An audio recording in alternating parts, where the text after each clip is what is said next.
Buah kesabaran menabung selama 10 tahun dari hasil bertani sayuran, kakek berusia 97 tahun berhasil berangkat ke Tanah Suci untuk menjalankan ibadah haji.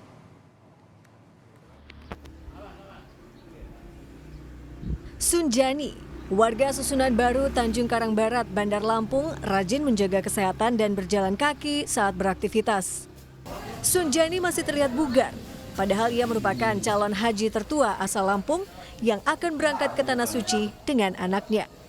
Ia bersyukur di usianya yang mencapai 97 tahun masih diberi kesempatan untuk menunaikan ibadah haji. Sunjani berhasil berangkat haji setelah menabung selama 10 tahun dari hasil bertani sayuran. Ya karena kita pendaftaran itu bayar cash. Niat ibadah. Niat ibadah.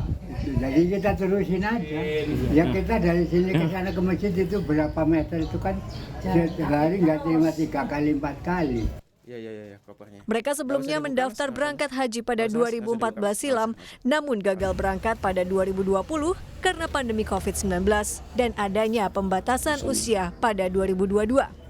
Pelunasan itu 2020 waktu itu karena ada ini pandemi jadi ditunda. Nah ada pemberangkatan lagi 2022 itu yang usianya di atas 65 nggak diberangkatkan. Berkat kesabaran menunggu, di tahun 2023 ini impian keduanya berangkat ke Tanah Suci akhirnya terwujud. Mereka akan berangkat pada pekan depan dan tergabung pada kloter pertama asal Lampung. Roma Afria Idam, Kompas TV, Lampung.